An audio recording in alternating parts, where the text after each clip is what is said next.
Hello, everybody. Hey, what's going on, guys? I am Janae Strother. I'm Sean Spencer. Back. We are back. We are back, ladies and gentlemen. I gotta go out and hold up. Come on. The lion. Here. The lion. New music so funny. Kirk Cousins.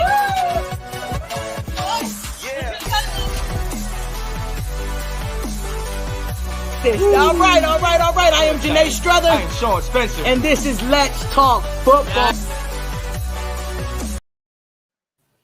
What's going on, ladies and gentlemen? It's your boy, Sean Spencer, one half of that dynamic duo that is Let's Talk Football. And ladies and gentlemen, some of y'all saw me earlier. Well, I'm still going. We going. Great. You guys are bunnies. So I'm sorry I had to go fast because I was on the CTA and I'm like, people were like staring at me. They're like, Yo, definitely, I appreciated that. I'm so glad you came on. Trying to get Nick on there. Yo, we have to start. I gotta show love to my people. Hold up, I gotta show love to my people, man. You see this guy up here. It's getting foggy. It's getting smoky. That's because Nicholas Rosario's in the building. Mr. Nick, I want the smoke. Rosario! And real quick, everyone, I just want to get this out of the way. I wasn't yet. For those who don't know, it was Sean Spencer's birthday yesterday. So we just want to wish Sean a happy birthday.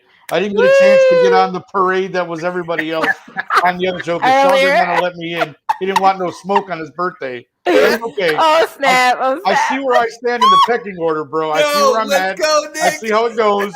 So we're going to let that slide. Happy birthday. But just know you're on the list. You're on the list? Oh. You made the list. The Washington football team, for that matter, they're on the list too. So Yeah, they definitely are. They definitely are. And I would be remiss if I did not announce the next person, the host of Diversity with Delilah Crespo. Hey. hey, wearing her Clemente High School shirt. I like that. Damn right. For those of you who don't know, Clemente is a high school in Chicago, northwest side of the city. Yeah, Hubble Park. Predominantly a Hispanic high school, but yes. Let's go. That's right. Named after one of the greatest baseball players to play the game. Yes. How is he? I know last I heard he was in the hospital or he was struggling with some stuff. No, Roberto died in a plane crash. Okay. Yeah, Pele. Yeah. Okay, Soccer, bro. That's why I talk football. Get your That's why I talk right, football. bro. You got to get the No. The Hispanics will come after you, bro. You get it wrong. Oh, I know it. I know it. Hey, you can't be saying that all black people looking like Sean. Right. I can't do it. Yo, let's move on. I can't. I'm already in trouble. Yo, as these guys alluded to, Sunday was my birthday. I appreciate all the love that y'all gave me, man. For sure. I absolutely love doing this with you guys, so I appreciate it. I loved it. Gotta also send a shout out to one of my homegirls that I know from way back in college, Megan Conta Georges, mother of happy two, birthday. married. Great. She works in nursing and all that stuff. So definitely pray for her. She's been on the front lines for a while. You know what I mean? Dealing with all that stuff. So happy birthday to you. Happy birthday. And thank you for still being a nurse at this time and age. Because I know, I know it's not easy, especially in the last year and a half. And thank you for all that you do because I know it could be frustrating. So happy birthday. And anybody on the front lines, you have my respect. So happy birthday. You're No doing doubt. a great job. Keep it up. Awesome. Yeah. And shout out to some of the people that are watching. Kyle already watching. What's up, Kyle? Giants going 0-17. I'd like to think so. Kyle, I would like to think so. And we will definitely get into that. Wow. You know what? It's kind of messed up that they added that extra game because that sounds even worse, right? Like, like you 0-17? Yo, let's get into it. Kyle, I'm so glad you started talking about that because it was a rough weekend for the Giants. And you know what? It was a rough weekend for all of our teams. Let's be very honest. Let's get into it. Ladies and gentlemen, you saw what happened. Washington was sacrificed at the altar of Josh Allen. Yes. 5 touchdowns. This man just took our heads off. He made that stout, amazing, elite, whatever superlative you want to give them, defense that we had. He made us look like putty. We were garbage. Okay, this man just dominated us completely. Guys, I mean, it says 4 touchdowns because I know that 5th one was a controversy, but officially the stats say 4 touchdowns. So. Yeah. It doesn't even matter because he dominated us. Like, what are we even doing? You know, I mean, before I sat down, it was 21-0, and I was like, there was seriously a point where I was like, you know, it's my birthday. Do I really want to watch this? Do I want to watch us get massacred? It was ugly. You know what? But you know what? Out of all that, though, I gotta shout out our offense. You know, we started to come alive. We're down 21-0. We hit that screenplay to Gibson. Gibson absolutely takes it down the field, 73 yards for the touchdown.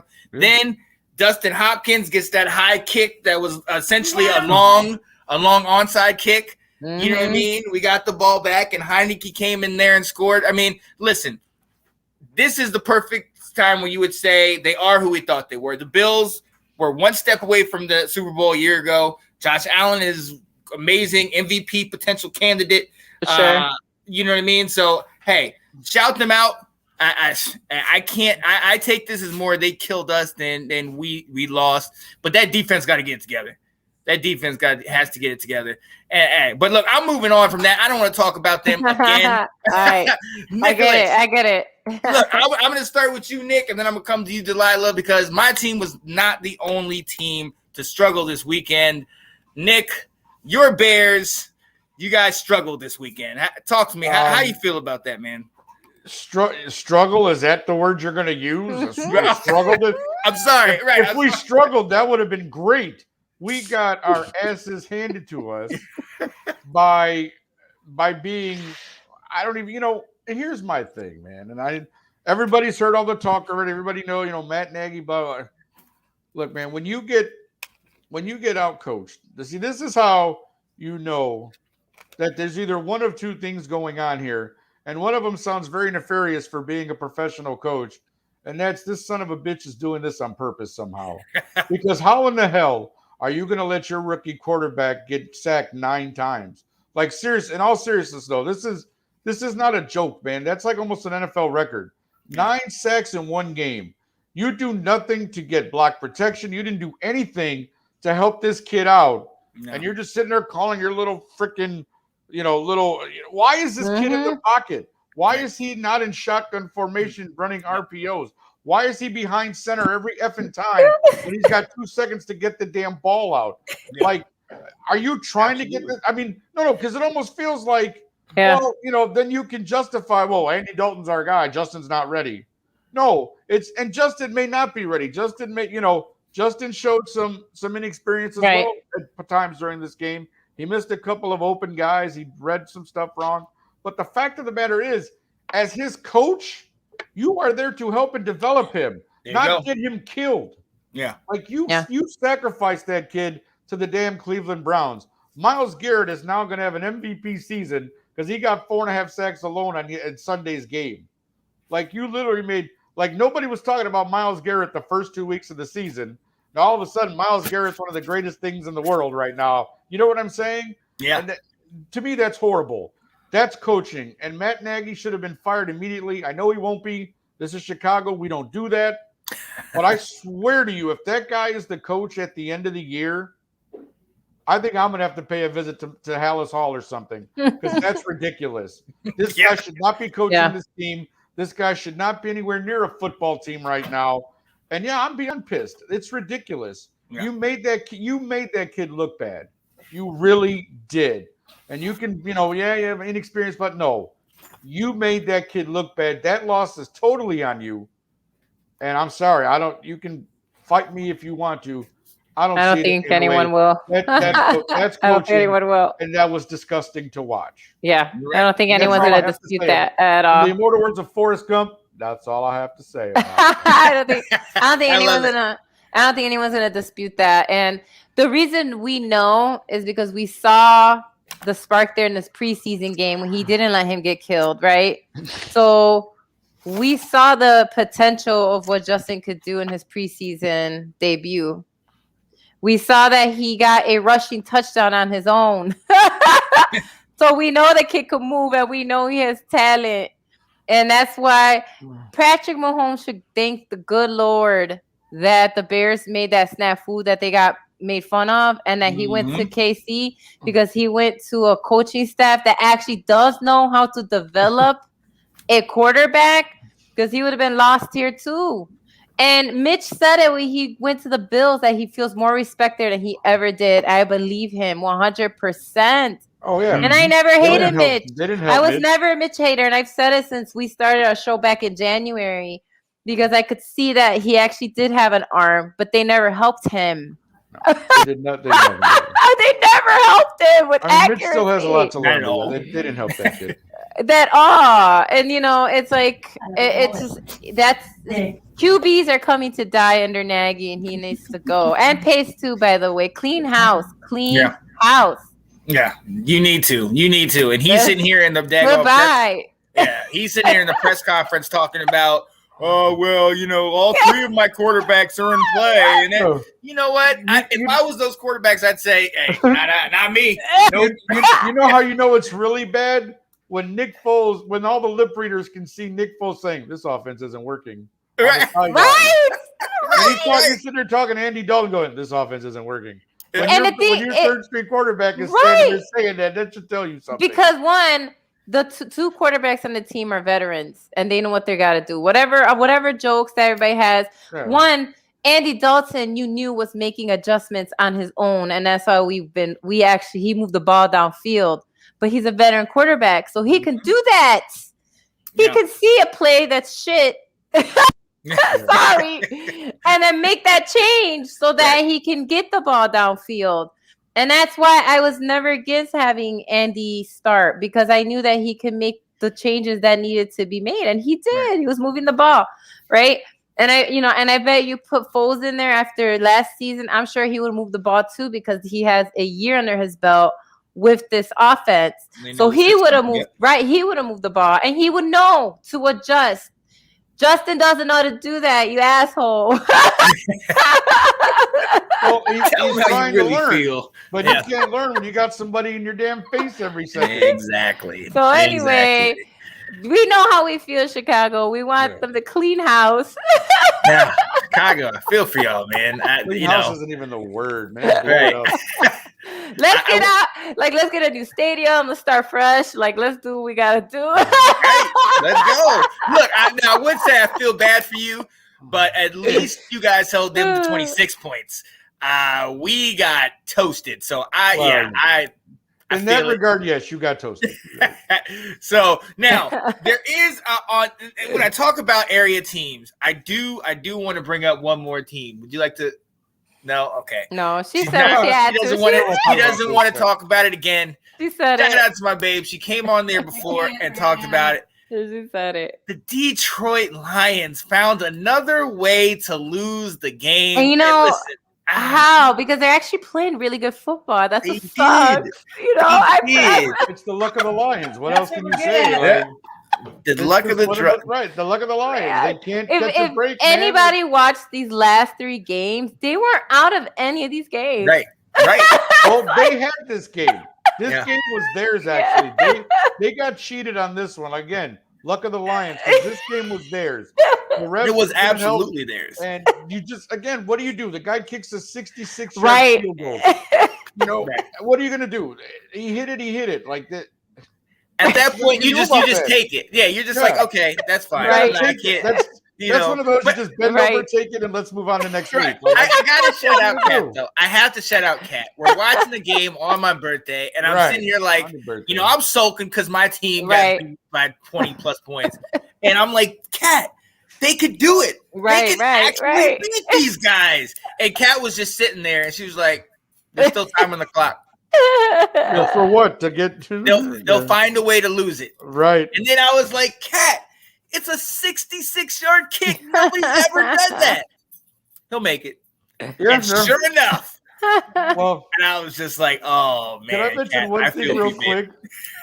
Because he's kind of a buddy of ours on here, John Linney. Let's go. Recorded himself watching the end of the game. Did you guys catch this? No. So he puts the kick up. Yeah. And John thinks he missed it because it hits the bottom crossbar. Yeah. So John's like, oh, son of a bitch. He goes, and then you see the moment of clarity comes. He goes, oh, he hit it? And then he starts screaming. And if you get a chance, go back and watch that. It's one of the greatest things ever. Oh, definitely. It's John Linney cracked me. So, John, thank you for that great laugh on Sunday. Let's go. That was great. That made my day, bro. You killed it with that one. I was like, I love that. It was all right, we're definitely going to check that one out. Shout out to John Linney. I know he felt good about his fantasy team, and we will be talking about that a little bit later. Look, we gotta move on because we don't want to talk about our teams anymore. Let's go. We gotta go. And look, again, we've talked about it multiple times. We've covered each of the last 3 weeks. We said it's early. This is a 17-game season, one more game than we normally play, and we're only going into week 4. So this is very early. However, there's still some teams that make you think, man, really? Are they this good? Or really they're struggling like this? There are some teams that are really surprising, but I think the question is, which team is most surprising? Nick, I'm gonna come with you. I'm gonna start with you first. Denver? You've been talking about them. I did. I mentioned them before this when we were doing our preview show that I just thought that this could be the year where Denver shows out a little bit. And currently they stand at 3-0. They have 3 victories. Now, of course, people will argue it's early, and the teams they beat, the Giants, Jaguars, and Jets, okay. You want to make that argument? Fine. But the fact that I like how you these said are that. professional football players. Any given Sunday, right? That's why you play the game, because nothing is guaranteed. But Denver has gone out there and played good defense. They got a shutout. I know it's the Jets, but they blanked the Jets 26-0. And Teddy Bridgewater is managing the games and playing well. Yeah. He's lost 2 receivers. He lost Jerry Jeudy, and now Hambler is out. So he's only got Cortland Sutton as his main receiver, and then Noah Fant as his tight end, and the backfield committee of running backs. But I'm telling you, Teddy is playing well. And think about this. In the last 2 years, when Teddy has started, he's 8-0. Yep. He was 5-0 with New Orleans, and now he's 3-0 with Denver. Don't tell me Teddy Bridgewater is not for real and he's not a good quarterback. Yep. Bull crap to anyone who argues against that. He can play, and he's proving it. I like Denver in this situation because think about it now. Mm-hmm. They're in a division, obviously, that we all know Kansas City, their struggle so far, they're 1-2. But you're 2 games up. You're 3-0 right now, along with Las Vegas. So you're in a position, in a very good position right now, to take advantage of that fact, to keep playing good football. Mm-hmm. Your defense is good. Your offense, again, when you get these guys back that you're missing, these are some key parts to your offense. You hang on. You win the games you're supposed to win, and that's what they've done so far. Yeah. And then what usually happens is a team like this continues to get confidence every week as they keep winning. Yep. And then when it comes to that big game, guess what? They pull the upset, and everybody goes, oh, where'd Denver come from? Well, I'll tell you where they came from. Exactly where I told you they were coming from, my friend. But yes, I'm very happy that Denver's 3-0. It is a surprise, I know, to most people. Nobody, even given who they were playing, thought that Denver would be 3-0. Right. So, I got to give it to them. Teddy's playing well. Defense is playing well. You got to give it to Denver. Props to Vic Fangio and the boys. Shout out to him, man. You have to give them. I got to give some love to him. Shout out to David Wright, who's watching, talking about just because it's early doesn't mean it's not too late for some. Looking at you, Sean Spencer. Oh, word. I got you. Oh, look at Sean Spencer. Ain't nobody tell you. We're not gonna worry about your stinking Cowboys, all right? But Delilah, I gotta move on because there's another team that actually, I feel like, is the NFC mirror image of the Broncos. Teddy's old team, the Carolina Panthers. They too are undefeated, but is that believable? Talk to me. How do you feel about them? I'm glad that they're playing well. One, again, I think last week I talked about them too, and I like that Sam Darnold got this other shot too. I think that's what we're seeing with both of these quarterbacks. We're seeing some parallels. Teddy got a fresh start with Denver. He got that QB1 spot. People are like, "Oh my God, I can't believe he got that spot!" Right? Well, he's proving that he earned that.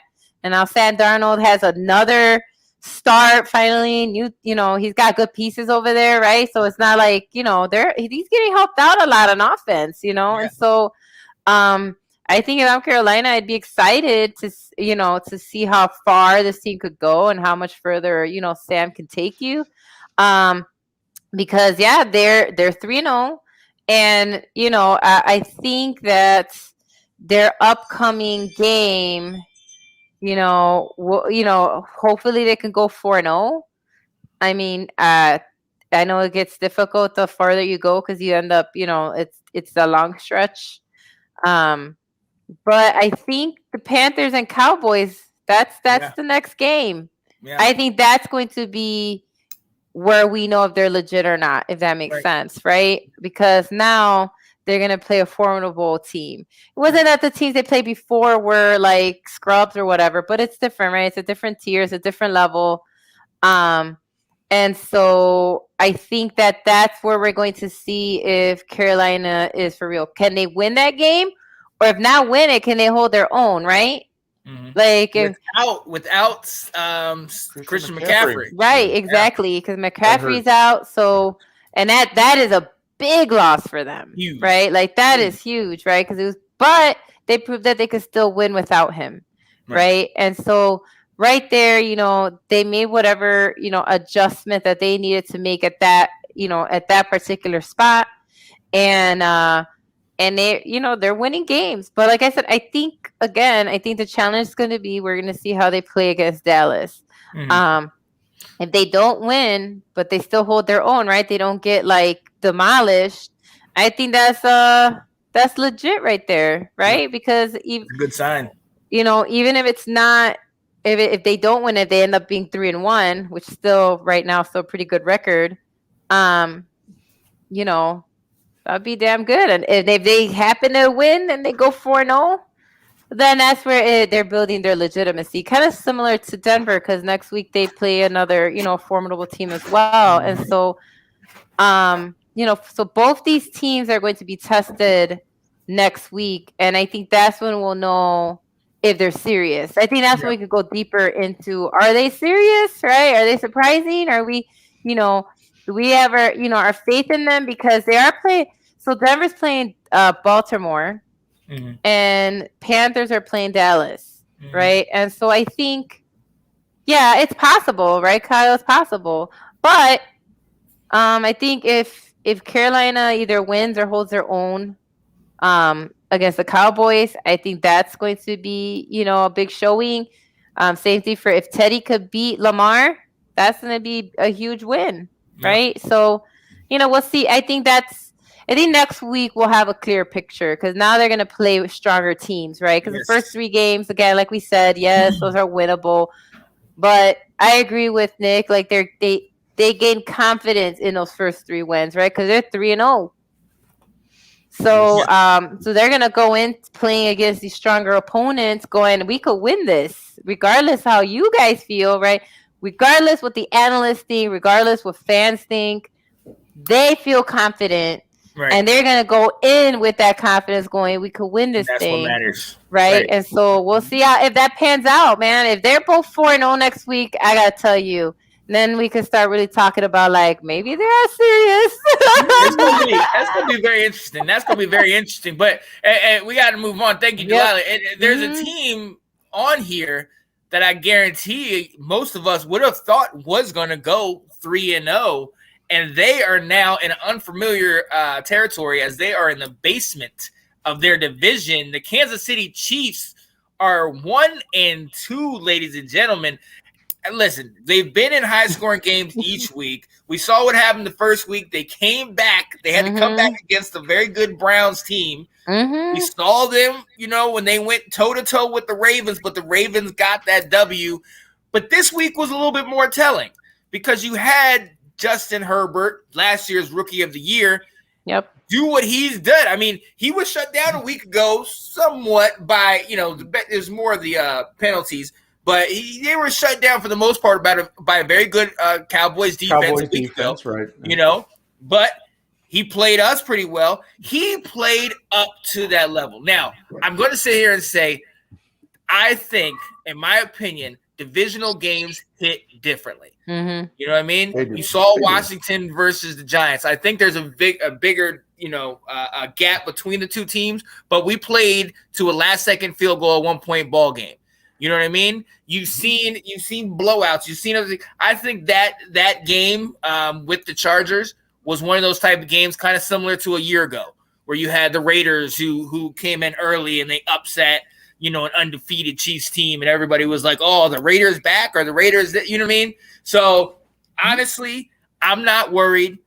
The Chiefs, I think, are going to rebound. I think they're going to keep it going. Their schedule is not easy, but I think Kelsey's still making it happen as long as Edwards-Helaire doesn't have any more fumbling issues. Mm-hmm. The one thing there's two things I am worried about. Number one, and Nick, I've been talking to you about this. Tyreek Hill has not been producing these last couple weeks. Mm-hmm. We know what happened in week 1. He had 11 catches for 197 yards and a touchdown, and everybody's like, this is the guy that we all know. You know what I mean? This guy is amazing.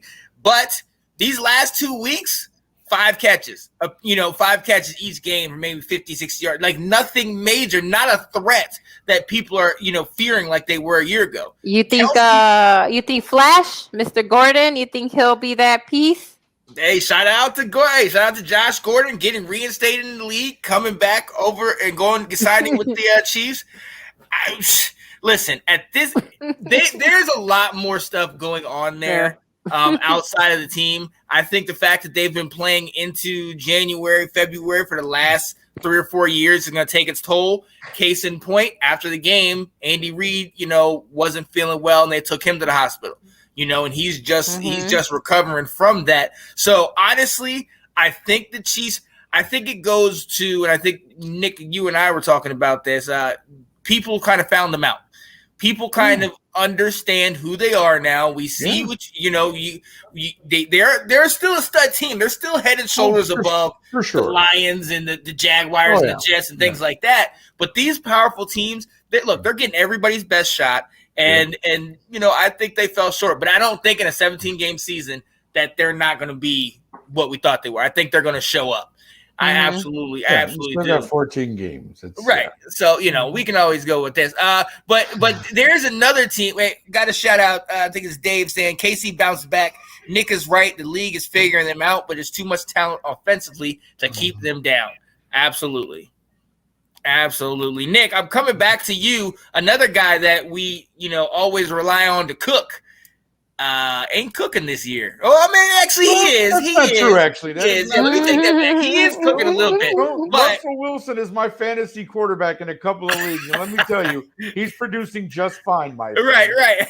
It's the team as a whole that is having trouble getting over the hump, as it were. Yeah. And that's and that's part of the thing with Seattle. Like, you lose the overtime game to the Titans because you let Derrick Henry rose at like 70-some yard run he had on the one. Yeah. I mean, those things do happen. I get it. Derrick Henry is Derrick Henry. He's going to do that from time to time. But you basically gave that game away. You should have won that game.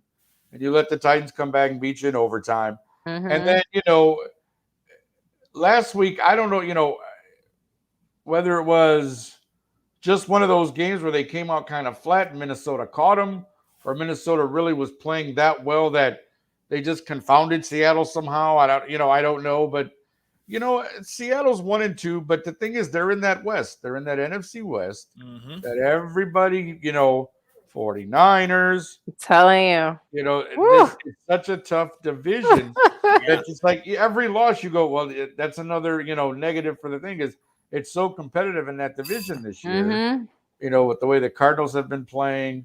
It really is tough to see. But I mean, you've still got Russ Wilson, who's still playing at a great level. I mean, you got Chris Carson, who's running pretty well. You've still got Metcalf and Tyler Lockett. You've still got, I mean, the defense has been a little shaky, obviously, and that's what's led to these losses. I mean, you give up 30 points to the Vikings. But that was the issue last year, wasn't it? No, it was, and the offensive line as well. Well, yeah. So I mean, these are things they tried. They tried to address the line in the offseason. I think the jury's still out on if that's really working or not. But right, the Legion of Boom is no longer. So no, unfortunately not. Right. So I mean, I still think Seattle can be competitive. Russ is a competitor. He's gonna have these guys playing. He still has his weapons. Mm-hmm. But again, Seattle's one of those teams too where they'll shoot it out with you. Yeah. And that's the thing with the defense doesn't step it up. That's what you're going to have. And eventually that will catch up with you. Yeah. You can't shoot out every game and expect to have it. You know what I mean? You can't. These are, see, this is what I get with some people who are like, well, this team sucks. This team sucks. Yes, but those are still professionals on the other side of the ball. Exactly. You know what I'm saying? Right. These guys are professional football players. They still, at any moment, one guy makes one big play, changes the tide of the entire game. Absolutely. I don't ever want to hear this BS about what I took. No. These are professional men on Sunday playing football. Anything can happen. You got it. I don't know. Like I said, Seattle 1-2. I expect them to rebound a little bit. We'll see how it goes. Again, but they are struggling right now, and they got some work to do, my friend. Yeah, they have a tough game coming up. San Francisco division rivalry. The 49ers this weekend for Yeah, so. Who's fresh off a loss to the Green Bay Packers. So, so let's see how that goes. So they're both coming in from losses. So we'll see how that goes. Both coming in from the big L. Took the L, my friend. They took the L. Let's go. But hey, winning a divisional game can definitely right the ship. And especially in that division, that's where you can make up some games. Absolutely. But speaking of a tough division, we know about the NFC West, but in the AFC West, there's a little bit of changing the guards. I told you who's in the basement, the unfamiliar, the Kansas City Chiefs. But who is leading? Delilah, we talked about the Broncos, but who's the other team leading the AFC West? Woo, Raiders. I honestly, I really hope that they go as far as they can because we always go, oh yay, they're winning, and then it's like, oh no, they're losing. But to be fair, Derek Carr is playing the best football he's ever played. He's leading, by the way, in passing. Currently, number one. Okay, in the 1,203 completions. Okay, that's how much he's thrown. How many yards?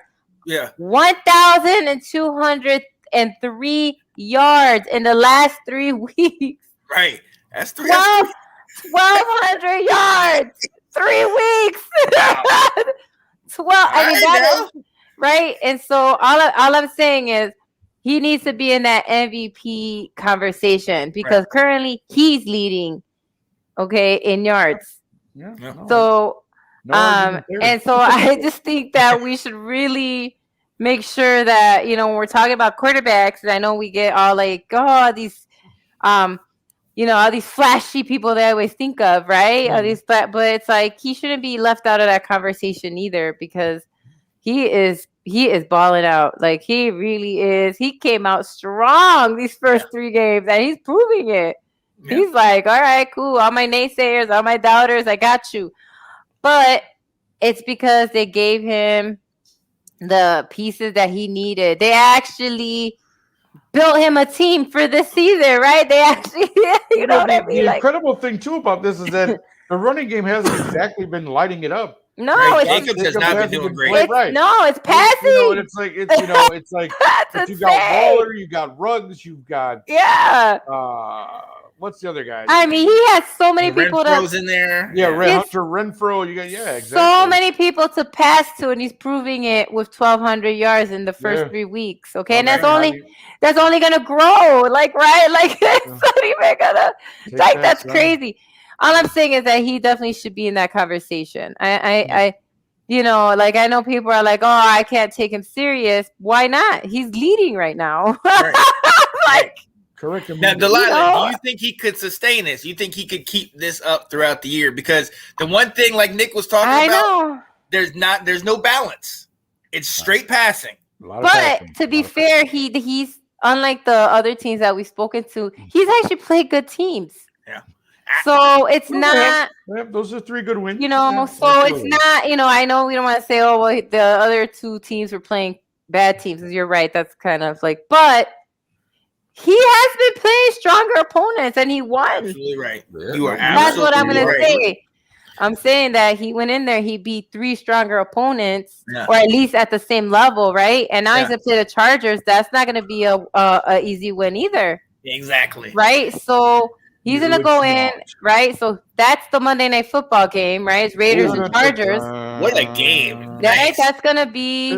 Get your popcorn, kids. Oh, yeah, so it's going to be good. It's going to be good. It's going to be a shootout between the veteran and the kid. That's gonna be, I can't wait to see that later, but that's going to be one of those games where I think, Woo! Hey, about 30 points. So go Raiders! I hope you guys go as far as you can. Seriously, I'm rooting for you, Las Vegas. Shout out to Delilah, because you touched on something that was key, Delilah, and there's actually a pretty interesting fact about that. The Las Vegas Raiders are 3-0. But the special about that is this is the first team in NFL history to go 3-0 against 3 teams that had won 10 or more games from a year ago. That's what I'm saying. That's pretty stellar. That's what I'm saying. They're not. They're competitive. That's why I think that they're a little. Obviously, they're set to me higher than the other teams we've spoken to on this list. Right. Because they played. They played way more competitive. And now Monday Night Football is going to be fantastic. I can't wait. I can't wait. Talk with the fake record. Talk with the fake record. Get out of here. Get out of here. It's a fun fact. All right. Yeah. Stand of the day goes to Sean Spencer. Sorry, that was funny. Yo, I love that. I love Go Raiders.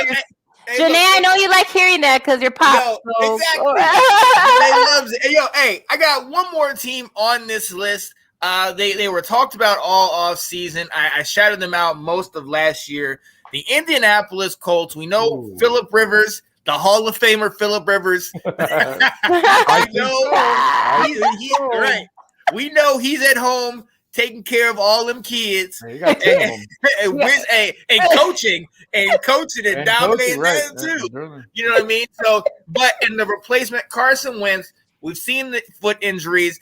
Honestly, he hasn't looked awful. He's looked middle of the road type deal. We kind of all agree that he's never looked the same since he got that injury in Philly.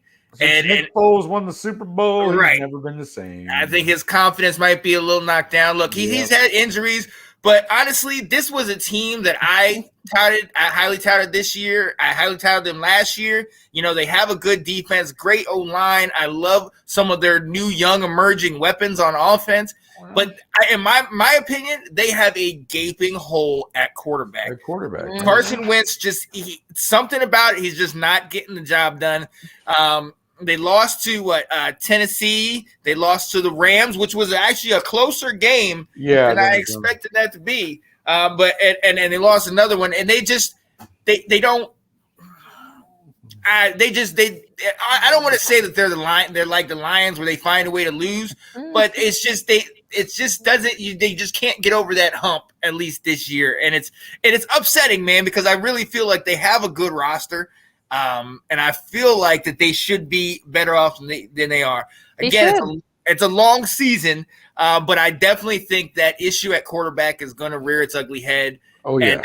And, I mean, he threw like 3 touchdowns, right, that game? So it wasn't like... Well, see, that's the thing. He has decent games, but it's just they can't get it done. Shout out to Dave, said Wentz is the new Sam Bradford.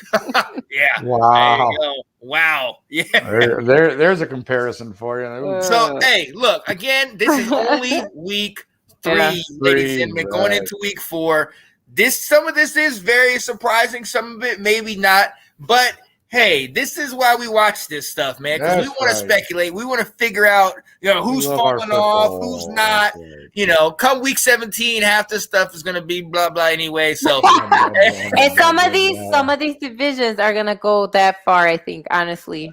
who's gonna take it. I really think it's gonna go. I think that the West Side, man, 3 playoff teams from it. You know what I mean? Right. So yeah, the West Side is deep, man. They're deep. The AFC and NFC West, man, they got deep teams. But we got to go ahead and move on. We have to move on to a part. Look, a lot of us, Nick and Delilah and their Bears, and myself and Washington, we've been going all off season looking and hoping that we can have one thing. What are the Colts? The one thing I just talked about with the Colts, the one thing they're missing, a stud QB, because when you have a stud QB, then they're going to be your stud QB. They're going to do what they do. And there's 4 guys on this list that I'll go ahead and start that I think are just, they show up. Now, this first guy on this list, Kyler Murray, has been having a solid year. Kyler had over 300, I think 316 yards against Jacksonville. However, he did, compared to the games that he's had before, he didn't have as dominant of a game. Now I'm talking, he had 3 touchdowns, 4 touchdowns in the last couple games, each game respectively. This year he had no touchdowns and he had an interception in a game that they were losing for a good portion of this game. To a Jacksonville Jaguars team that we all know is just has holes all over the place. All over the place. Cheese. Yeah. So for them to struggle, it's weird. They blow out the Titans.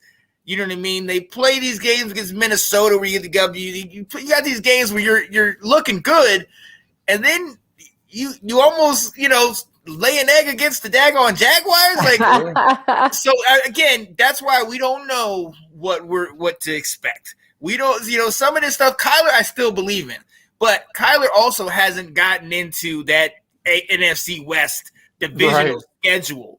You know what I mean? Once you get into that, I believe he plays who, the Rams? The Rams. That's what that is. Game of the week, in my opinion. That definitely is. He's about to get Stafford. I want to see that. I absolutely want to see that. I think that's going to be a great game. Here's what I think. Whoever wins that game wins that division. Ooh, look at Delilah. Ooh, I like that pick. Okay. We're going out on a limb there. Look at this. Right. Oh, hey, let's go right into it. Delilah, the other quarterback in that game for the Rams. He won a duel this past week. Who Matthew Stafford. I'll tell you. Look at he's got 9 touchdowns total in the first 3 weeks again. Okay, he's got 9 touchdowns already, 942 yards, right? And so he's obviously gonna hit over 1,000 yards by week 5, right? We already know he's gonna kill it, and it's just gonna keep growing. And so I'm glad to see him win. I'm really I never hated Matthew even when he was on Detroit, a division rival, but I don't hate Detroit as much as I hate the green and gold, so it's okay. Yeah, the Packers. The forbidden team. Anyway, no, but honestly, Matthew, I'm happy to see that as of now the Rams have won the exchange of the major trade, that blockbuster trade we all talked about. Oh yeah. Right now is looking really good for the Rams, and the team is excited, and I think that's what you're seeing. Both sides. Sam Darnold is so excited. He can't get over. He keeps tweeting about, it's just, and that's when you have something good. Is that it's not just your offense is excited, your defense is excited, because then they know that they'll get the job done, and then your quarterback's gonna go out there and do what he does.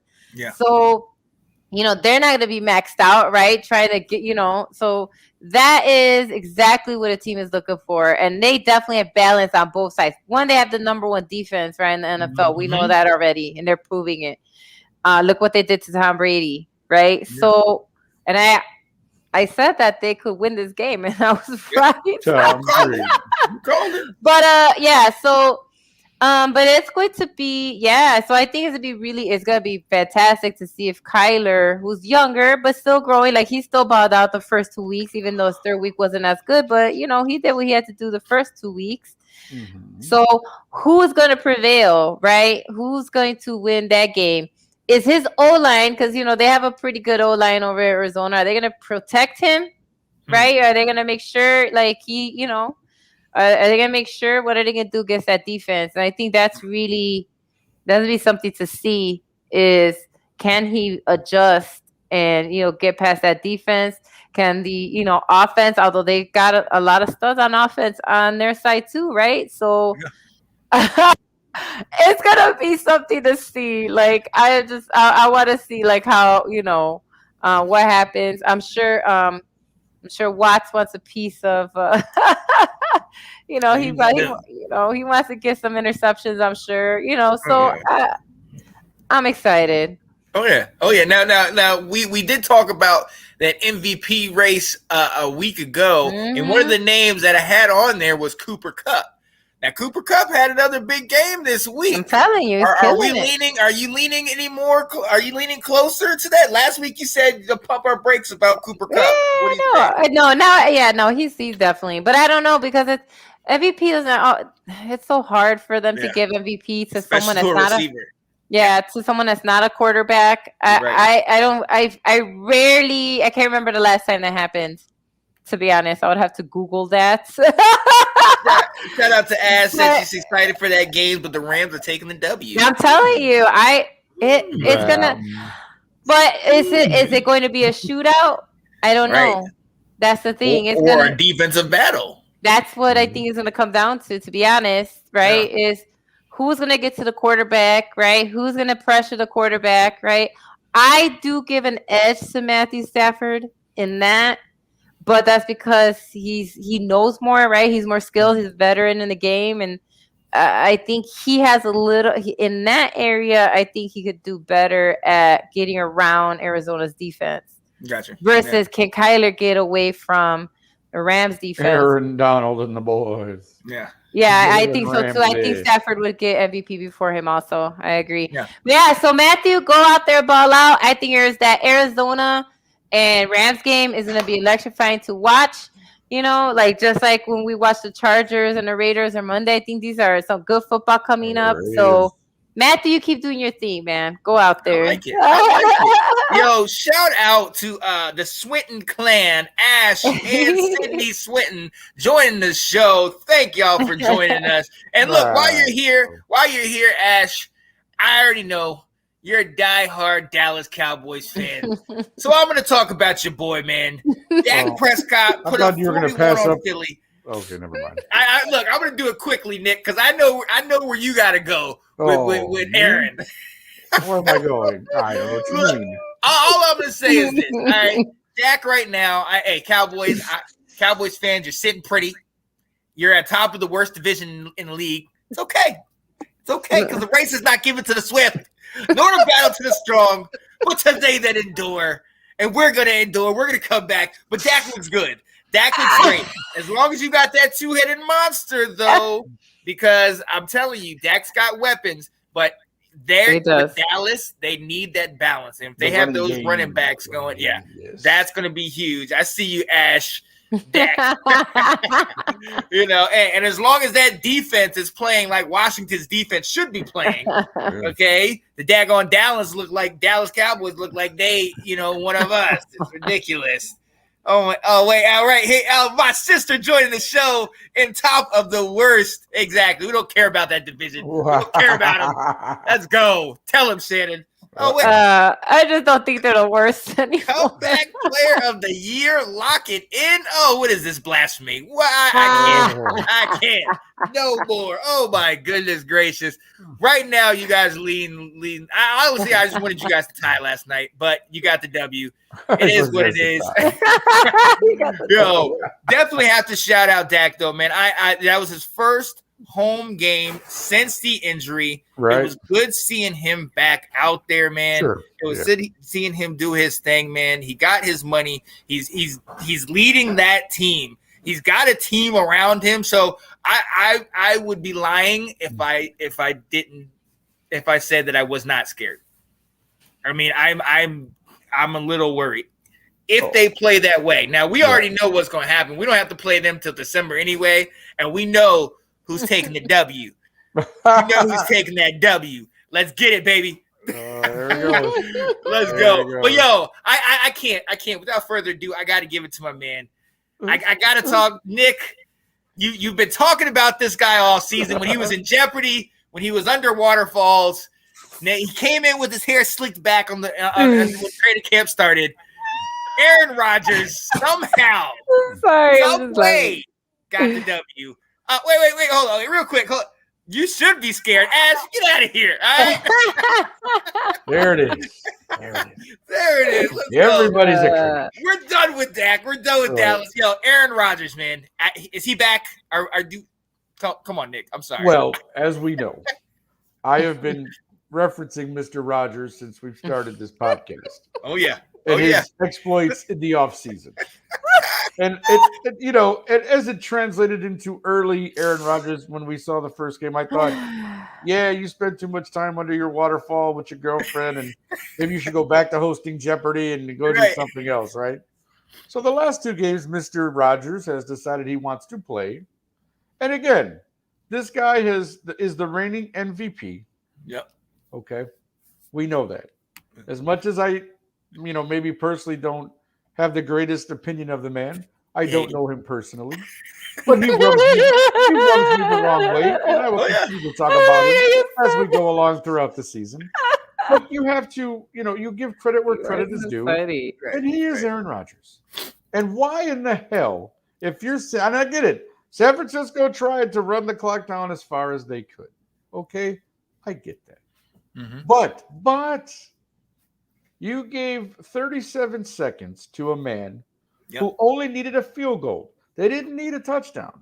They needed a field goal. Yeah. So what does Aaron Rodgers do? You give him the ball on a 25. You play kind of a soft zone. You rush a couple guys. You let them catch the ball at the 50. So now he's chunked up 25 yards just like this. Okay. You're only another 10 to 12 yards away from Mason Crosby's range for a field goal. Like they have a good field. Mason Crosby's a good field goal kicker.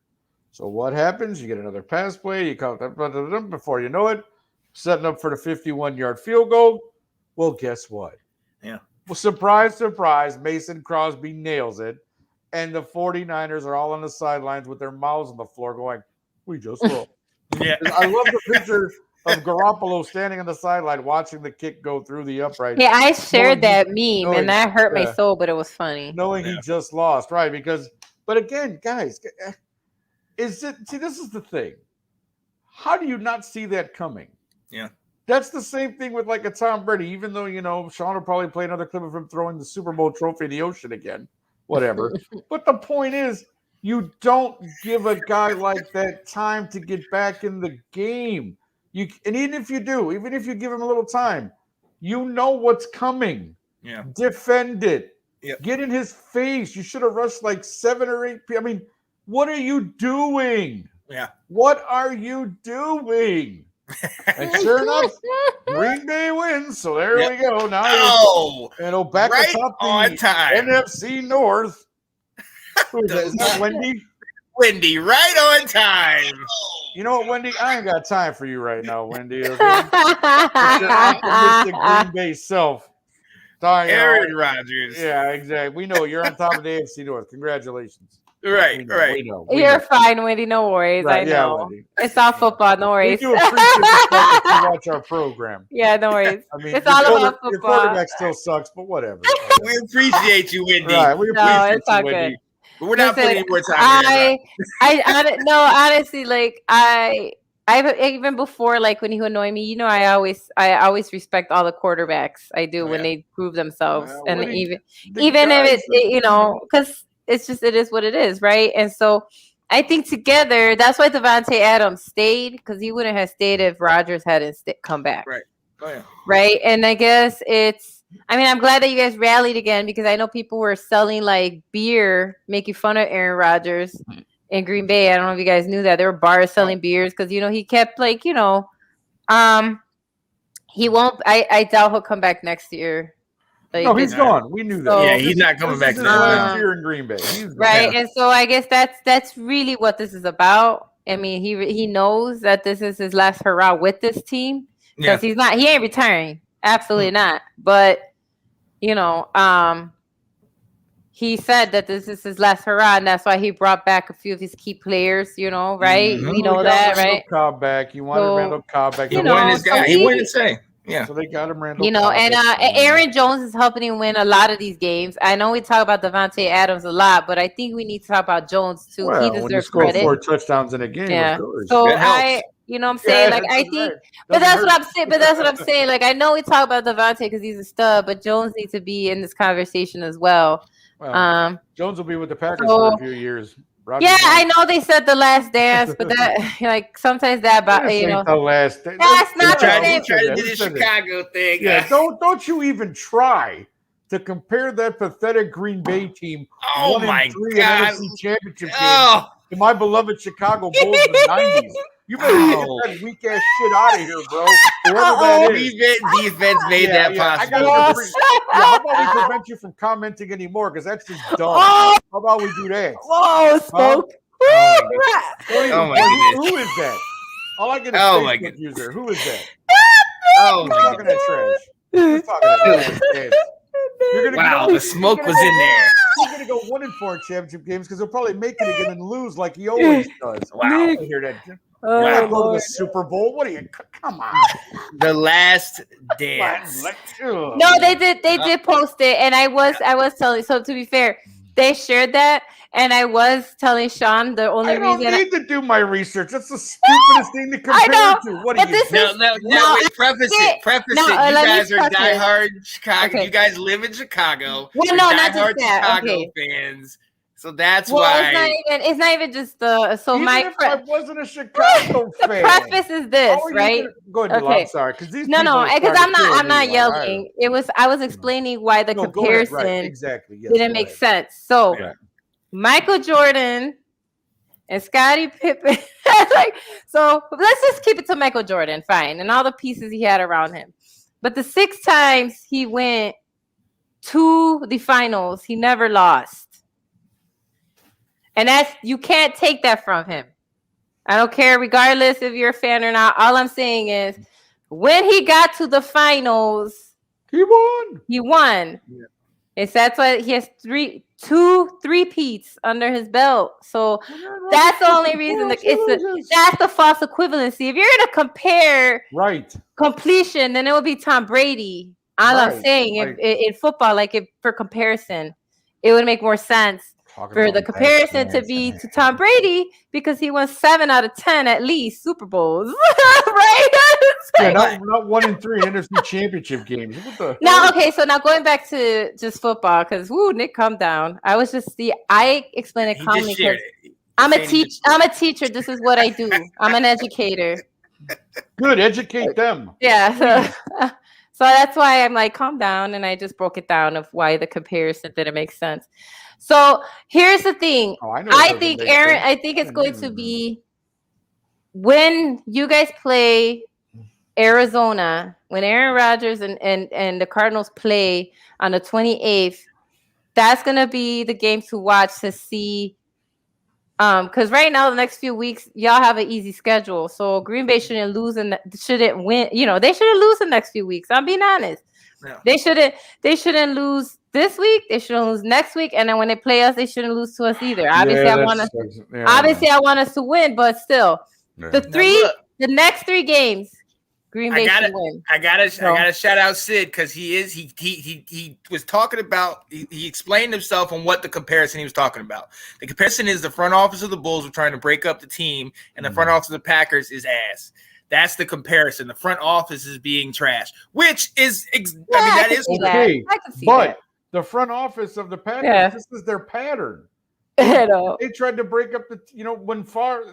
This is what I'm saying, though. I get. But then they come back and they rebuild. But the fact of the matter is, and they win again. This is all they've ever done. I don't know what the problem is. MO. So your comparison that just it's the front office trying to break up the team. Yeah, but your team didn't win 6 titles. That's why it was ridiculous in Chicago. Like, what are you trying to break up? This team, all they do is win. Right. Your team does not win when it counts. Super Bowl. And they've wanted to move on from Rodgers, obviously, for a couple of years. So I still think the comparison is dumb just because it's the front office trying to break up the team. Doesn't mean it's a comparison to the Bulls in the last game. Listen, So I don't care what you say or the comparison you want to make all day. I don't I understand the comparison. I get it. I get it, but that to me, that's a little bit of a stretch. And of course, Green Bay, it's owned by the people. Fantastic. I'm happy for you fans. But Aaron Rodgers breaks your heart again by not winning a title. And then he goes off to some other team and probably, you know what? This is probably what will happen. And this will be phenomenal. This will actually make me smile. He'll leave Green Bay after losing again this year. Go somewhere else. No, I know the documentary. We can all laugh at Green Bay. I get the comment. I know. I watched the documentary. We got to move on. We got to move on. We can stick on. I knew that's why I left Aaron Rodgers for the end because I already know Nick. He's not going to hear it. You don't want to. No, I get it, Nick. I get it. I absolutely get it. All right. Dear Lord, I pray for peace and calm as I sit here and listen to this cow dung. Wow. I gotta shout out David, Ash, Sydney, all of them in the comments going back and forth. Not to say that I don't appreciate all of you and your opinion, but you need to take that opinion somewhere else. David is defending you. Sid is going back and forth. It's crazy. We appreciate you guys watching. I love all of you, but stop. We have to go. We're getting wait. We're both there. We're both Bears fans. Okay, so Sid, the show from the beginning. No, Sid has it. Oh, now you want to keep on? Yeah, just because I'm a Bears fan, that means he's asking. He didn't. He does not he didn't know. A Bears fan, it all makes sense. Does not know. That's the case. There's a sentence after that. It's not just is Nick a Bears fan. Oh, it all makes sense if that is the case. Well, does it? Does it? It makes sense. Hey, look. We're moving on. We're moving on. I said I'm going to share the rants that Nick has done throughout this off season, coming into the season, so you will know how adamant he is about this man. But we absolutely have to move on. This is week 3. There was also a couple of shockers, and I put question mark at the end of this. I know, Delilah, I'm coming to you because Nick, you need to cool off, bro. I'm sweating now. I think my dinner's coming back up. There are some shockers in week 3. And speaking, Sid, you're right here with us. We think if this is a shocker, and when I posted this in the back in the green room, they were kind of like, "Is this really a shocker?" So Sid, talk to us. The Bengals, led by Jamar Chase and Burrow, beat Pittsburgh. Is Big Ben done? Like a Thanksgiving turkey. Hey, we all know he's getting up there in age. The last several years, they've been, he's had injury issues, and they've been talking about potentially getting him out. I have to defend in the sense that their O-line is trash. But we are kind of look at this saying, paging Sidney Swinton. We're trying to see where he's at. Here we go. O-line is very, very bad. Ben could do it with a decent line. Maybe he could. Maybe, but the thing is, is that sometimes I'm just saying, you hold on a little too long. Right. And I think Pittsburgh has tried to make Big Ben happy way too long now. He's typing. You don't have a true backup quarterback. Yeah. To Big Ben. You really don't. He's typing. Mason Rudolph, whatever. You don't have a legit backup to Big Ben. And Big Ben is 38, 39 years old, whatever he is. Major injuries. Okay. Right. You got to hand off the ball to Najee Harris 80 times a game because that's your offense. Because Ben needs time to pass. So you got to try to establish a running game just so Ben has 3 seconds to throw the damn ball. Right. And that's the thing, guys. Like I said, offensive line, where does it start? Running game. You got to run the ball to pass the ball. That's football 101, right? So, I mean, this is what I'm saying. But I do think that Pittsburgh has tried way too hard to satisfy Big Ben. Yeah. And it's not reaping their rewards that they had hoped this year so far. Yeah. That's all I'm going to say about that. Like, we'll see going forward if he recovers or not. But no, I don't think it's a shocker that the Bengals beat the Bengals are an up-and-coming team, and you called a Steelers team that was flat on their feet, and Bengals played good enough defense to stop them, to stop that offense of Najee Harris and, the little passing game that they have. But, this is not a shocker. Bengals are an up-and-coming team. And I think the Steelers, I hate to say it because I'm a Mike Tomlin fan, but I think the Steelers are on their way down. And I don't think holding I like Tomlin too. I don't think holding on to Big Ben is the answer, but what do I know? We'll see. We'll definitely see. Delilah, I'm gonna move on. Wait a minute. I gotta shout you out, Sid. If you're gonna comment on this. I told Ash all week the Bengals would win. Not having 5 defensive starters was massive. Yeah, defensive rookie of the year candidate and one of them. That was the difference, not Ben. I'll give you that. Look, at the end of the day, it is a team effort, and they did not look that good. Honestly, it did not look like the Bengals came to play and they punched you in the mouth. That's what it looked like to me. But again, I got to go back to the thing I always say: divisional games hit differently. They do. Divisional games definitely hit differently. Delilah, I'm coming to you next because we talk about how the Seahawks need to maintain, but they got upset by the Vikings. Dalvin Cook less Vikings because Dalvin sat yesterday. Yeah, right. So Delilah, what can we believe in the Vikings or is just? Well, I think if we think back to their first 3 games, honestly, the Vikings haven't been out of any of these games. Yeah. The fact the Bengals won, that actually wasn't, if everybody watched, that turnover wasn't even on Cousins. And I know he's not your favorite quarterback, but it wasn't. He's actually, the man is doing his job. He's been throwing touchdowns, right? He's been completing his passes. So it's like Kirk is getting his part of the deal done, right? Yeah. And, Cooks, of all people, right? And that's what we're saying. He was the one who fumbled the ball where the Bengals got it, right? And they kicked the field goal and won the game, right? See all these games coming to a field goal. Mm-hmm. But Minnesota hasn't been out of any of their first 2 games. So the fact that they won this 3rd game, I'm not surprised at all. Yeah. Honestly, no. If it was because, Minnesota was playing like shit, sorry. They're not though. It just sucks. Like the losses, it's like last week they lost by 1 point. Yeah. And Cousins is killing it. Cousins is killing it. Shout out to Sydney saying number 4 in fantasy. Yeah. He is. That's what I'm saying. So he's getting the job done. So in my opinion, they've been in all of these games. So them beating Seattle actually wasn't surprising to me at all. Mm-hmm. Yeah. So, and so no, I'm actually not surprised. I'm not surprised at all. I think that for Seattle, they probably went in thinking it was going to be an easy win. I don't think they took them serious, to be honest. I honestly think that Seattle was like, we're going to go in. They've lost the first 2 weeks, right? Yeah. They're not going to, they're not really going to come to play. And that's why it's kind of what Nick was alluding to earlier, that's not a good way to think when you're going into a football game. Because at the end of the day, like you said, these are professional football players, right? And so I'm pretty sure they still get paid. I'm pretty sure Seattle went in there a little bit overconfident in, I'm going to go in there and this is going to be an easy win. And we're going to be, 2-1, and they're going to get an action. And they didn't, Minnesota soundly beat them. Yeah. And they think they look past them. Honestly, I think they look past them to those divisional games that are coming up. And and look, you can't afford to take a loss like this. No.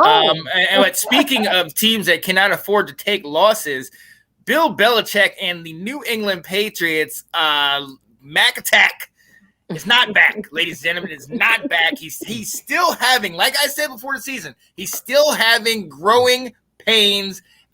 He threw 3 interceptions to that very stout New Orleans Saints defense.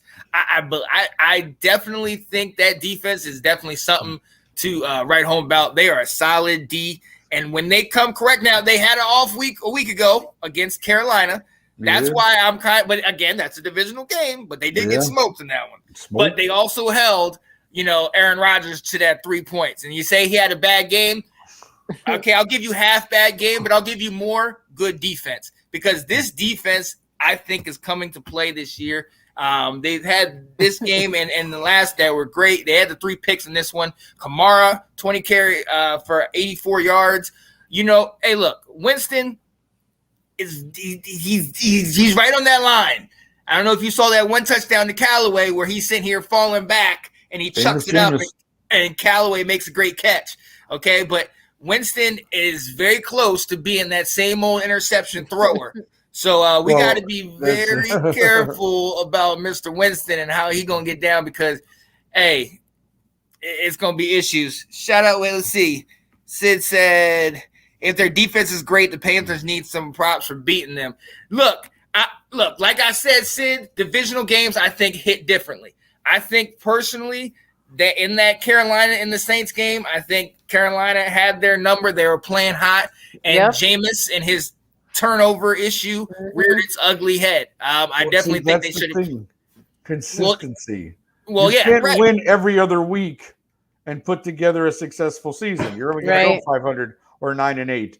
That's the thing. Famous Jameis needs to get consistency in his play. You can't, like you said, score 35 one week and lose the next week because you only score whatever. You know what I mean? 7. You have to be able to constantly play at a high level. You're in a great division there, and you have the opportunity to win that division. Yeah. You know what I mean? That division is open. Let's be honest. Yeah. So you have to be able to be consistent. And that's probably throughout his career, that's the one knock on Jameis Winston. Yeah. Not consistent. You got to be consistent. And he has the tools, he has the weapons he now. Does, but you got to bring it home, you know. Again, that defense definitely helped him out, definitely saved the day, got the 3 interceptions. You know, Max still struggling, but hey, he needs to get it together because he's about to be sacrificed at the altar of Tom Brady. What he's about to get is a lesson in when an idol comes back to his old home. Yeah.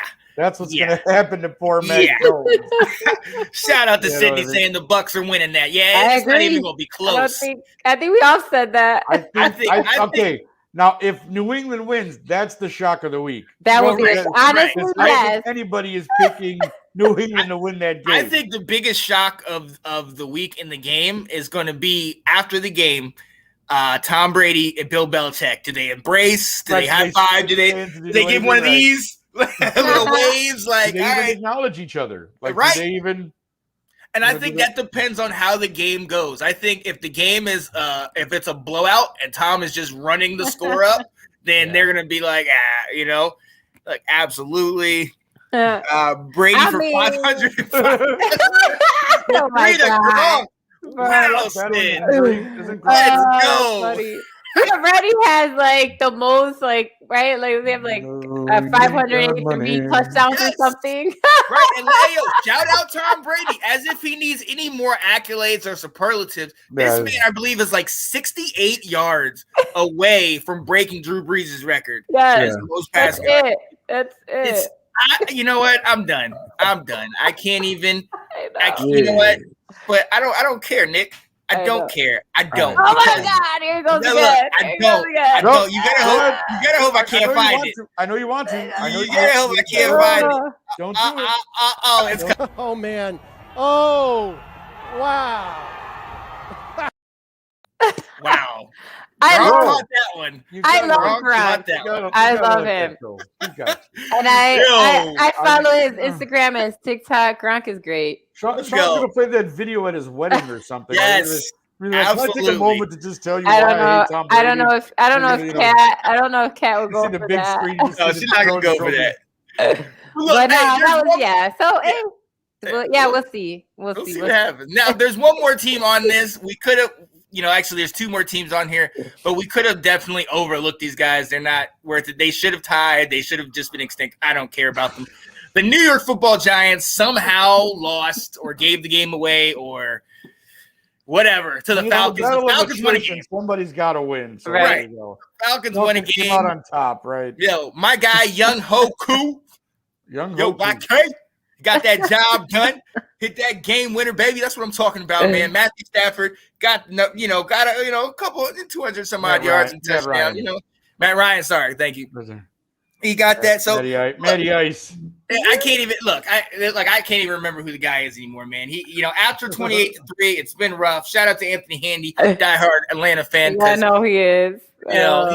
It'll be crazy. It'll be crazy. So, hey, gotta move on. That was definitely a shock. It was a shock that anybody won that game. So that's as far as we're going, and that's as much time as I'm giving the daggone Falcons or the Giants. That's it. That's it. Like 30 seconds. Right. That's it. You're lucky they got that much. Daggone Cowboys got more than that. It's ridiculous. Yo, we got to. Go ahead. Is it because y'all play them next? Yes. That's why. Sean's practicing for the. Right. Yo, we got to move on. We have to move on to the longest running segment on Let's Talk Football, the Roundtable. Diversity with Delilah. Let's go. And this week, look, we don't do this very often, ladies and gentlemen, but we got to spotlight a kicker. We got to spotlight a kicker. Probably the best around. Delilah, go ahead. What you got? So for a while there, like before his 66-yard field goal that we all know about, it was the argument was that was Adam. I always say his last name wrong, but from New England, right? As the best kicker of all time in the NFL. But but that now a bit, because I was going back, double checking, but now Justin has topped the he's topped the list. So and that's the whole thing. I think these first 3 weeks have taught us how important, I think more than we've ever paid attention, how important a kicker actually is. They could win your game or they could lose your game, right? We know that. And these last 3 weeks, they've been winning these. Like before Justin, last week, it was like a 61-yard field goal won a game. That was also a miracle kick, right? And so then this guy comes in and kicks, a 66-yarder, right? So Justin Tucker, he's a Texas boy. He's from Houston, Texas. He's a Longhorn. That's where he went to college. I know y'all in here love college football, right? You have a show on. We have a show on that too, right? So, so he's a Longhorn. All right.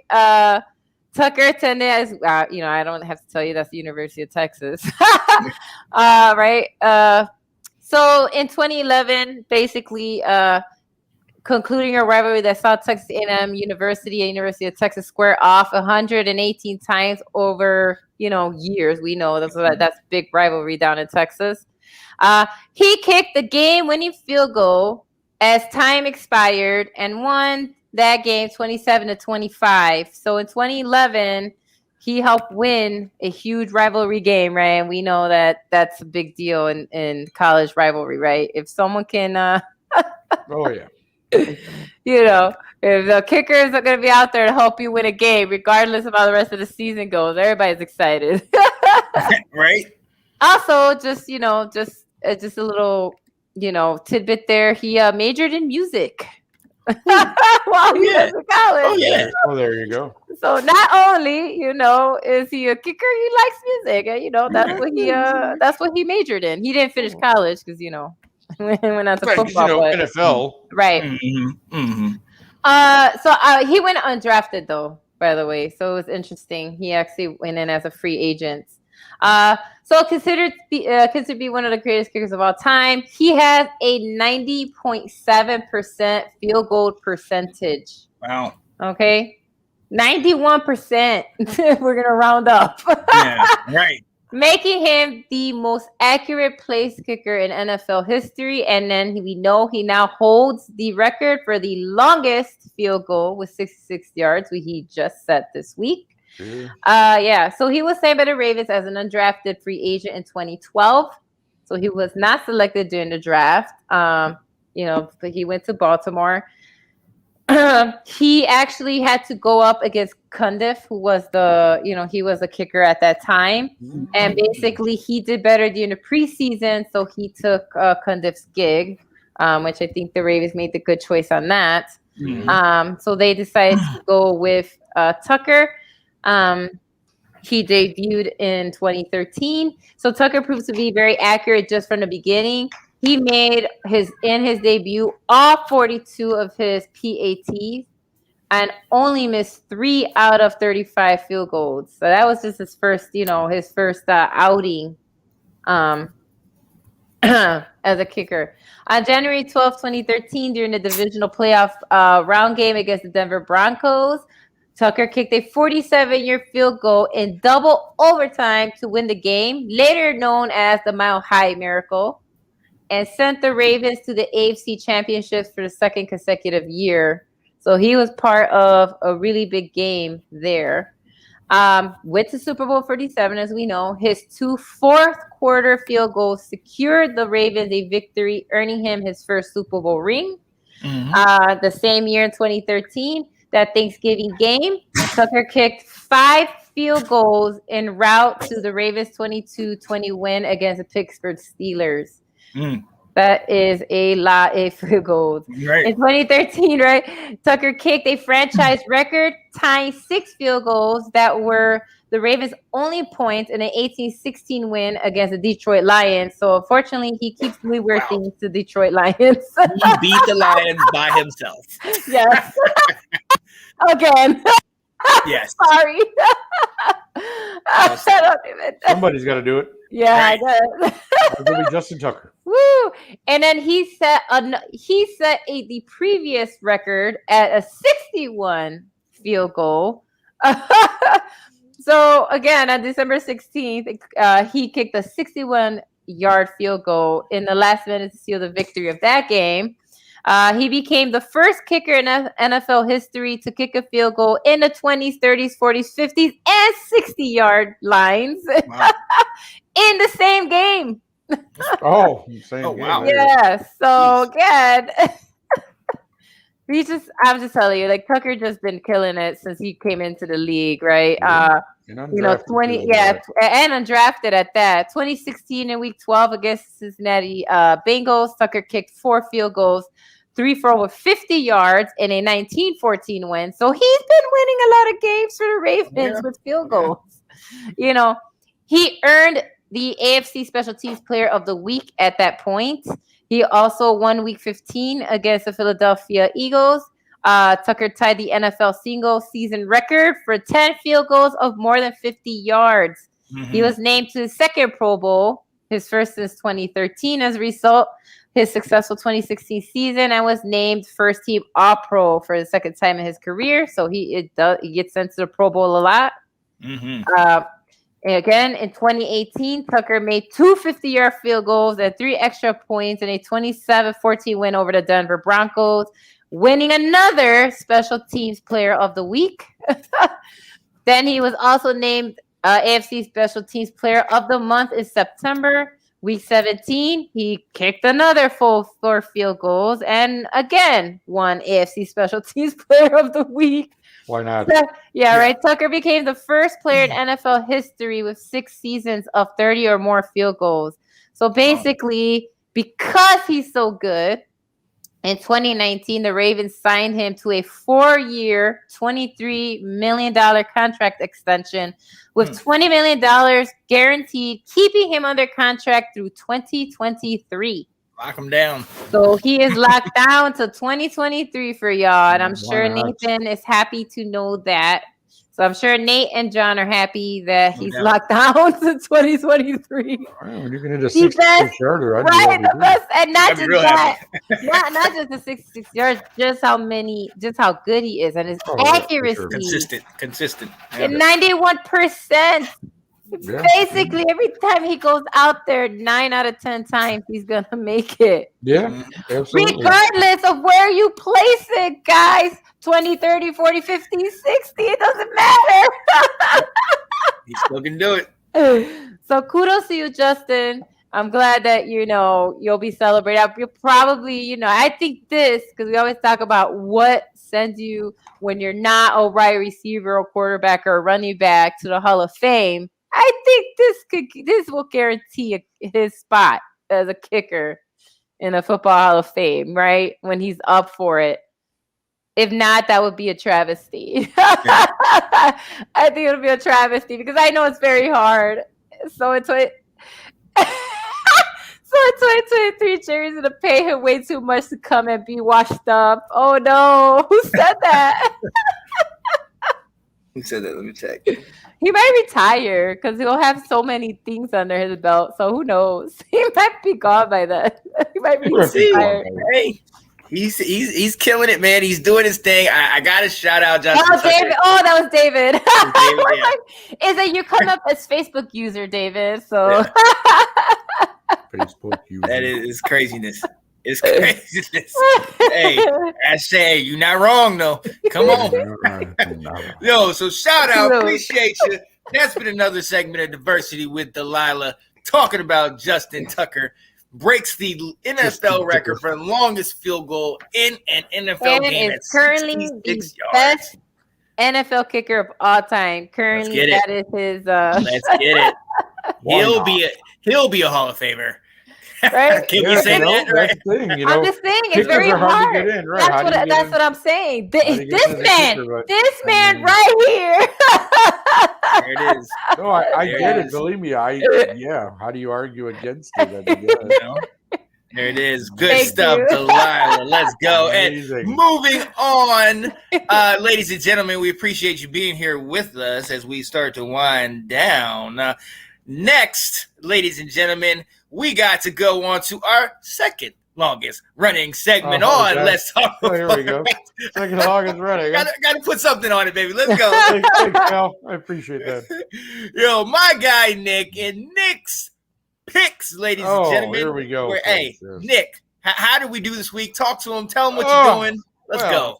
So we went 2-2 this week, pretty much thanks to your Washington football team not being able to come within 9 points of the Buffalo Bills. But no, we came in 2-2, guys. We had a garbage time touchdown that Brady scored to go over what I had picked for the under. But we did win on the Jacksonville game, and we won on the Monday night Cowboys winning by more than 4. So we stand at 5-7 on this young season in week 3. So still under 500. Looking to correct that this week. I'm shooting for a 3-1, 4-0 week this week. I'm going to put that into existence. I'm going to speak that into the cosmos or whatever you want to call it.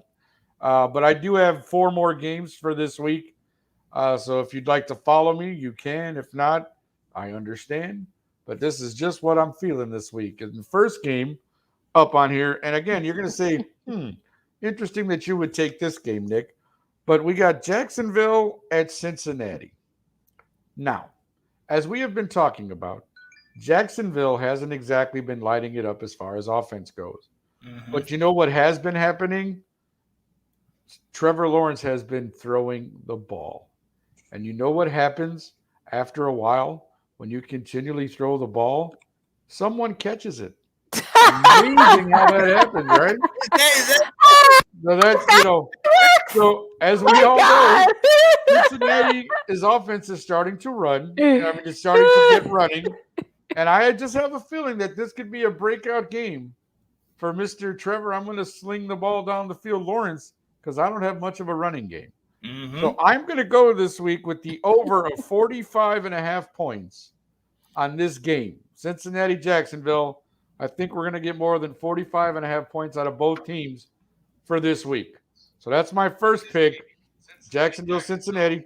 We're going over 45.5, my friends. Now, game number 2. Now, this one is very intriguing to me because, as we know, Carolina, Dallas, big game for both teams, right? Big game for both teams. The Cowboys, right now, as of Tuesday, are giving 4.5 points to the Panthers. Now, as you know, I am a Panther fan. I like Sam Darnold. I mean, in that sense, I've always – but I got to go with Dallas on this one. Dallas has shown that their offense can put points up on the board. And as we said, for sure we know McCaffrey will not play this week. So you're counting on Chuba Hubbard. Robbie Anderson has been off to a very slow start this season. DJ Moore has been the primary receiver for Sam Darnold. But I'm going to go ahead and take the Cowboys minus the 4.5 points. So Janae Struther, don't let me down, baby. All right, Dallas minus 4.5. Second game, Dallas minus 4.5. Now, our next game on the docket for all of you boys and girls, I'm going to go with this one. As we know, Kansas City is looking for a bounce back game, right?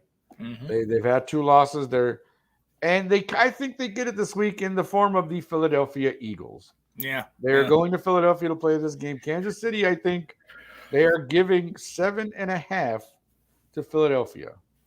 I'm going to take Kansas City, and that's 7.5. Oh wow! I fully believe that they can beat the Eagles by more than 7.5 points. Yeah, and so I'm going to go with that one. Kansas City minus 7.5 playing the Philadelphia Eagles. And for the last game on Nick Rosario's docket, my friends, the game that I will certainly be watching because I'm pretty sure it'll be the game of the week on Fox. We have the Arizona Cardinals and the LA Rams. Ooh, yeah. Now, that's going to be good. You're going, okay, Nick, let me see which way you're going here. Now, just to start out to show you what the opening line is, the Rams are a heavy favorite, giving up 6 points. But I'm going to go with the over on the 53 points by both teams. The over-under is 53. I think this could end up being a shootout in terms of offense. I know that both teams have a good defense, and that was my theory last week for Tampa Bay and the Rams, and it burned me because they went over. And so I'm not going to make that same mistake twice. So because both these offensive have been scoring, but I'm going to go ahead and 53 points. I'm going to go with the over on Arizona and LA as my 4th pick this week. So again, we are 5-7 kids on this young season, looking to bounce back this week, and we'll see how we do. Let's go. Yeah, Nick. So Nathan asked, do you use a Bleacher Report? No, sir, I do not. I use what's called Nick Rosario logic. Nick Rosario logic. I simply no, because I don't mean to sound like. No, I know. What I do is I look at the lines, and I go on what I've seen so far this season. Like I don't. Yeah. And again, because for I me, I don't want to be one of those guys. I don't want to just. I don't want to just copy like. Well, the experts are saying these are the pick. These are from me. Like if I understand if you don't agree, that's totally fine.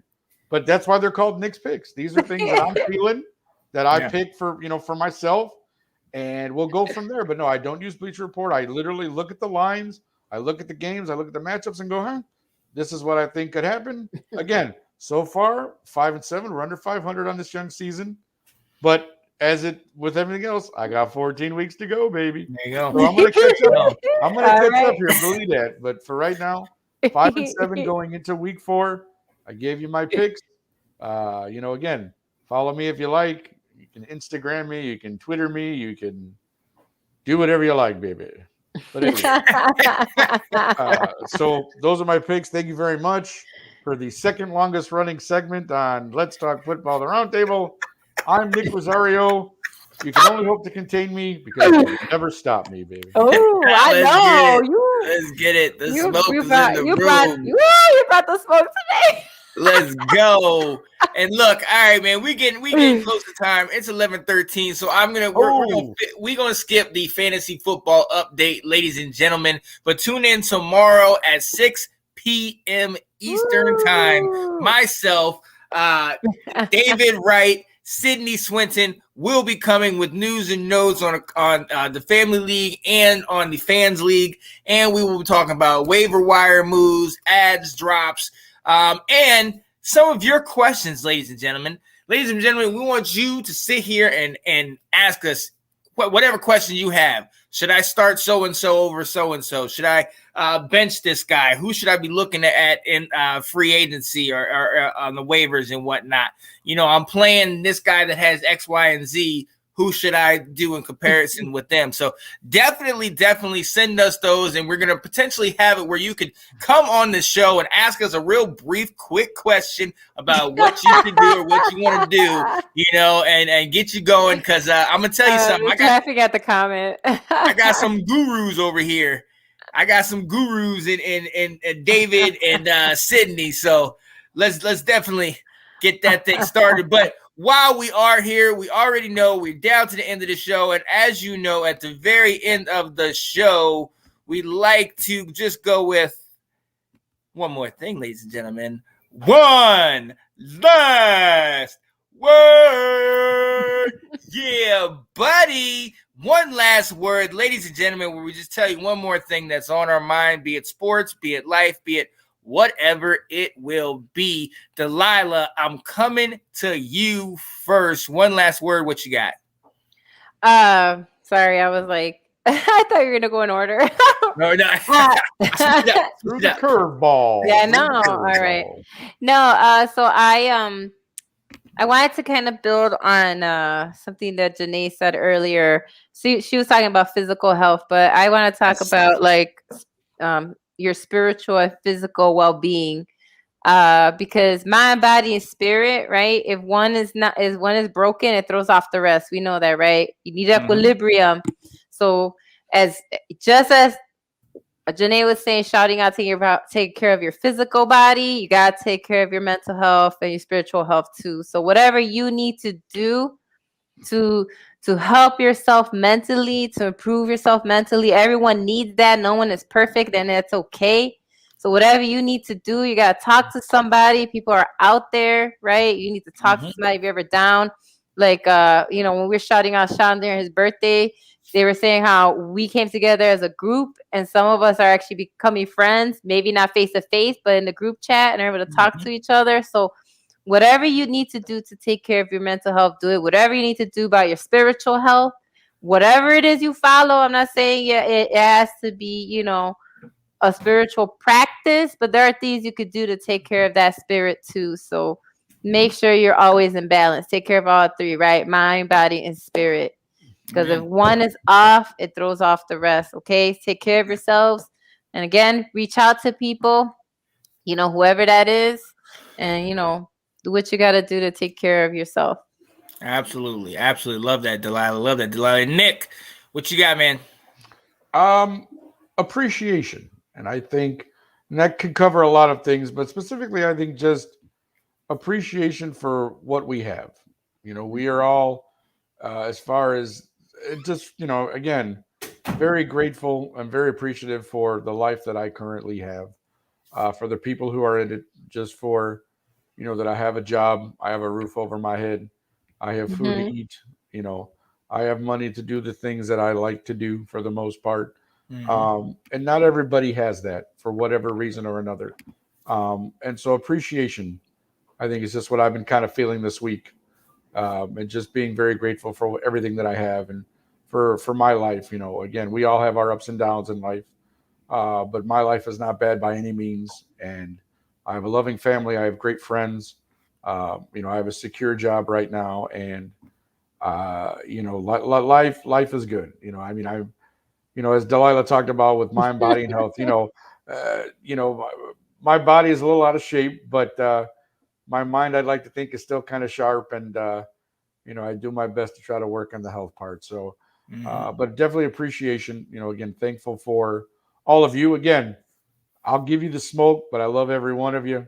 We appreciate everybody who listens to our show, who gives comments, who gives feedback. That's not lost on any of us. We really do appreciate that. I mean, we'd like to think that we do this all because we love doing it. And so that just shows when you get people who are willing to comment, who are willing to listen, who want to participate and want to be involved. So I think thankful for all of you. No doubt. Thankful for Sean and Delilah for doing this as well. So just appreciation at the end of the day. No doubt. And hey, man, and yeah, you need to take care of your health, man, because you about to have COPD with as much smoke as you got coming around that day. Daggone, you need a patch, brother, because you was just going off, man. It's trying to get some off my chest, it's one of those things. He said, "How dare you talk about the last day?" I said, "My God." You hit a sore subject, I guess. There you go. I get it, guys. Right. He talks about daggone Aaron Rodgers. We already know my man how he feels. Man, look, I love it. I absolutely love it. Shout out to Ash. He's just laughing, talking about I'm dead. It was hilarious. That was the highlight of the show. Let's go. Honestly, first and foremost, we have had about 5 people consistently watching this show, the entirety of the show. Sure. Nathan, Nick, Nick, Nathan, David, Sidney, Ash, hey, DMV Sports Zone, you just hopped on, man. All these people, I appreciate y'all. I love y'all. If y'all saw on Let's Talk Football, a lot of these people, Delilah, Nick tried to come on, a lot of David came on, and they did, a little birthday shout out to me, and I so appreciate it, man. It makes my heart smile. Honestly, but the goal that I had in the beginning was just to continue the conversation. It's funny, I would sit there and have conversations with you guys or with David or with Janae or something like that. And after I got out of the conversation, I was like, all I want to do is keep talking to him. All I want to do is keep this thing going. And I love it. I love that just as much as I sit here and give it out to you guys return it to me. Guys, every single time I have asked Nick, Delilah, Ab, Will, Janae, Nathan, any of them, David, Sid. I mean, anytime I have brought it up to any of you guys have been like, look, where do I sign? What do I do? What do you need me to help you with? You know what I mean? I'm sitting here and I'm not going to lie, ladies and gentlemen, I love doing this. So do not get it twisted. I'm never going to get tired of talking football because that's my heart. That's just what I am. But it is taxing. You got 4 shows. You're trying to keep up with them, edit and do all these things. It is taxing. So that's why I got to tell you guys, I appreciate you guys so much, man, because each and every one of you goes out of your way to just, if Delilah with, every single update, things that I don't even know what was going on, Delilah hits me. You look, I'm even happy the fantasy leagues, and I'm supposed to right? I'm even sharing the fantasy group. And it's like, well, what if it's one of their guys, and I should just let them sink? But I'm just not like that. that's the thing, man. That gets me, man. Nick, you always bringing the smoke, man. The stats, the facts, man. You got Janae with the fire and the Cowboys, and David, you see what you're doing. Shout out to Sid, die hard Steelers fan. Die-hard Steelers fan. And Ash, you the Cowboys fan. I don't know how y'all two live in that household together, but hey, you keep it moving and grooving. And I love it. I absolutely love it. And I just look, this is what I love to do. I cannot. The comments are funny. Don't tell people the stuff in fantasy. Let them all lose. Let's go. Let's my guys. Let me know. Let's go. There you go. Hey, I'm gonna let y'all go. I love you guys. I appreciate all the birthday love, and this is all I wanted to do for my birthday was just keep talking to you guys and keep this thing moving. But hey, if you let us talk, we'll be on here all night, and we all got to get up tomorrow. So we gotta let you go. Hey, for myself, Sean Spencer, my guy, Mr. Nicholas, I want to smoke Rosario, and the lovely Delilah Crespo. Shout out to all y'all watching us. Shout out to all y'all being with us, man. Tune in. Tomorrow we got Washington Football Weekly. Let's talk fantasy football. Thursday we got Let's Talk College Football. Guys, I'm going to be doing this every day. Let's move and groove, baby. Let's move and groove. Hey, we'll see y'all next time, all right? Hello, everybody. Hey, what's going on, guys? I am Janae Strother. I'm Sean Spencer. We are back, ladies and gentlemen. I got to go out and hold up. Come on. The lion. The lion.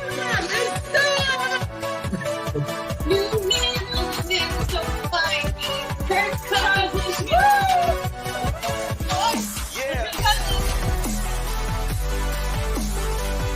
All right. I am Janae Strother. I am Sean Spencer. And this is Let's Talk